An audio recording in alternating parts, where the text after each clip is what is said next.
Bright future classes में आपका स्वागत है। आज हम पढ़ेंगे चैप्टर 21 अभिप्रेरणा एवं अधिगम। सबसे पहले हम जानेंगे अधिगम अभिप्रेरणा के बारे में कि अभिप्रेरणा क्या होता है। तो अभिप्रेरणा का शाब्दिक अर्थ होता है जब हम कोई भी कार्य करते हैं तो उस कार्य करने की जो इच्छा शक्ति होती है वो उसको जो है सो बढ़ावा देता है, प्रेरक का काम करता है, उसे ही हम अभिप्रेरणा कहते हैं।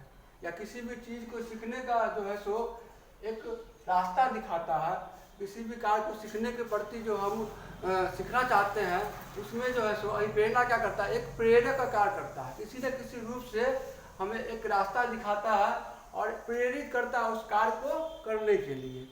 इस तरह से अभिप्रेरणा क्या एक प्रेरक है जो किसी भी कार्य करने के प्रति हमको इच्छा को जागृत करता है, प्रेरित करता है उस कार्य को करने के लिए, इच्छा शक्ति को बढ़ावा देता है, उसे ही हम अभिप्रेरणा कहते हैं।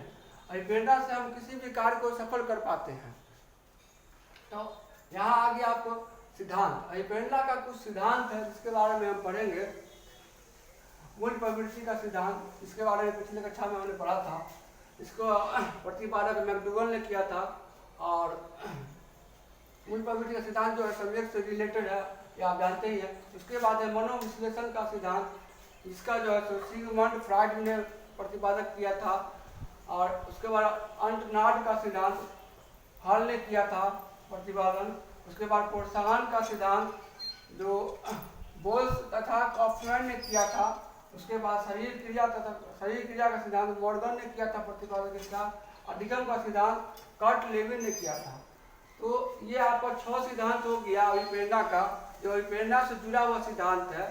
तो इस सिद्धांत में क्या है कि इस सिद्धांत में आपको ये जो है आपको पहला, दूसरा और छठा, ये तीनों सिद्धांत जो है बहुत ही ज़्यादा इम्पोर्टेंट है। और इससे 1 नंबर का क्वेश्चन हर बार सीटेट में आता ही है। और इस चैप्टर से आपको 2 नंबर का क्वेश्चन आता है। और इस तीनों पॉइंट से, खासकर इस तीनों पॉइंट से जो है आपको 1, 2 और 3 तीनों पॉइंट से जो है आपको कम से कम 1 नंबर का क्वेश्चन आता है। उसके बाद आता है अभिप्रेरणा का प्रकार। अभिप्रेरणा का जो प्रकार होता है वो आपको आंतरिक अभिप्रेरणा, पहला है आंतरिक अभिप्रेरणा, जो आपको आंतरिक रूप से किसी भी कार्य को करने के लिए अभिप्रेरित करता है, वह आपका हो गया आंतरिक अभिप्रेरणा। जैसे कि भूख, प्यास, नींद, कोई काम आदि आपका आंतरिक अभिप्रेरणा हो। दूसरा है बाह्य अभिप्रेरणा। बाह्य अभिप्रेरणा मतलब कि बाहरी अभिप्रेरणा, जो आपको बाहरी रूप से किसी भी कार्य को करने के लिए आपको उत्साहित करती है, प्रेरित करती है, प्रेरक का काम करती है, वो आपको हो जाएगा बाहरी अभिप्रेरणा। बाहरी अभिप्रेरणा मतलब कि आत्मसम्मान, रुचि, पुरस्कार, ये आपको क्या होता है बाहरी अभिप्रेरणा। जैसे कि किसी भी कार्य करने के प्रति आपका जो उद्देश्य होता है, उस उद्देश्य की प्राप्ति के लिए आप कोई भी कार्य करते हैं, उस चीज़ के लिए अभिप्रेरित रहते हैं। जैसे कि उदाहरण के तौर पर आप बता रहे हैं आपको, जैसे कि आप लोग सीटेट का तैयारी कर रहे हैं, आप लोग सोच रहे हैं, चाहते हैं कि आप लोग 120 प्लस लाएं। 120 प्लस लाने के लिए ये क्या है, आपका एक उद्देश्य है। सीटेट में प्राप्त करने का एक आपका 120 प्लस नंबर लाने का क्या है, आपका एक उद्देश्य है। और उद्देश्य क्या होता है, आपको अगर उद्देश्य को आप प्राप्त कर लेते हैं, आपको आत्मसम्मान दिलाता है। और ये आपका क्या है, रुचि भी है। रुचि कैसे है, आपका एक रुचि है जो आपको चाहते हैं कि आप 120 प्लस लाए, उसमें आपका एक रुचि है। और उसके बाद पुरस्कार, ये पुरस्कार भी आपको दिला सकता है। ये आपको जो है अगर 120 प्लस लाते हैं आपको पुरस्कार भी दिला सकता है। ये सब क्या है, आपका एक उद्देश्य है। उद्देश्य के अंतर्गत आपका जो है सो ये एक अभिप्रेरणा भी है। ठीक है, आगे आते हैं आवश्यकता पदानुक्रम सिद्धांत।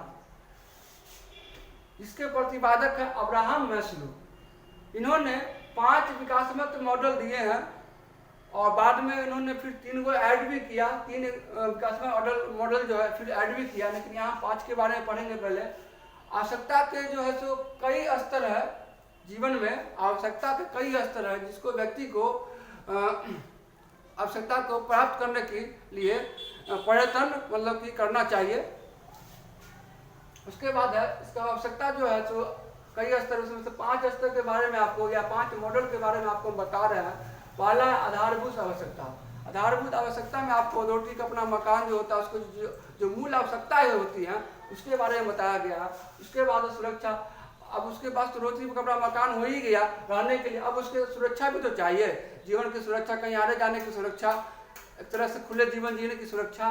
उसके बाद है सामाजिक आवश्यकता, वो किस समाज में कहाँ रहना ज़्यादा पसंद करेगा, जिसके साथ अच्छा होगा, वो किसके साथ रहना उठना बैठना रहना अच्छा पसंद करेगा, किस समाज में किस जगह पर उसको अच्छा रहना पसंद करेगा, यह चीज़ उसके ऊपर आवश्यकता पर निर्भर करता है कि कहाँ पर बैठे, कहाँ पर उठे, किस जगह पर जाए जो उसको सकारात्मक भाव मिले। वो इस तरह से वो अपने समाज में आवश्यकता का चयन करता है कि कहाँ पर उठेंगे, कहाँ पर बैठेंगे, कहाँ पर रहेंगे। इस तरह से वो अपना चयन करता है कि उस सकारात्मक भाव उसको मिले, जहाँ पर उसको खुशी मिलता है उसी तरह का आवश्यकता वो प्राप्त करता है वहाँ पर जाके, उसको उस तरह का सामाजिक आवश्यकता में आ जाता है। उसके बाद है आत्मसम्मान।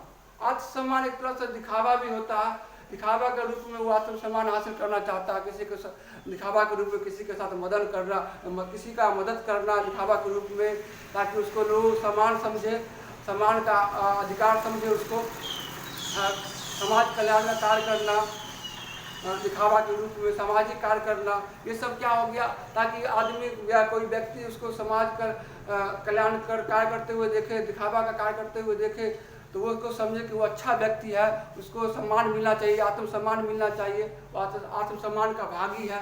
लेकिन वो क्या है, एक नेता का काम करता है, वो एक तरह का नेता का काम करता है, वो अपने आत्मस्वार्थ के लिए एक तरह से दिखावा करता है कि हमको आत्मसम्मान मिले। उसके बाद आते हैं स्वयं यथार्थकरण। स्वयं यथार्थकरण, इसमें जो है से बच्चे कोई भी व्यक्ति समाज से ऊपर उठकर समाज का कल्याण करना चाहता है, उसके अंदर में निस्वार्थ भाव होता है, वो सिर्फ समाज के बारे में, समाज के कल्याण के बारे में सोचता है, समाज को आगे बढ़ाने के बारे में सोचता है। इसमें जो आपको ये 1, 2, 3 पॉइंट जो ये हर कोई व्यक्ति प्राप्त कर लेता है, भोजन, कपड़ा, मकान, सुरक्षा और सामाजिक आवश्यकता, लेकिन ये 2 भाग जो है आत्मसम्मान और स्वयं यथार्थकरण हर कोई व्यक्ति प्राप्त नहीं कर पाता। इस तरह से आपका जो प्रेरणा और अधिगम का जो पहला वीडियो जो है, पहला भाग जो है आज आपका, वो आज आपका समाप्त हुआ। अगले वीडियो में आपको हम फिर से मिलेंगे। अगर आपको इस वीडियो में अगर एक भी पॉइंट, अगर एक भी शब्द अगर आपको अच्छा लगा हो तो चैनल को, वीडियो को लाइक करें और चैनल को सब्सक्राइब करें। वीडियो देखने के लिए धन्यवाद।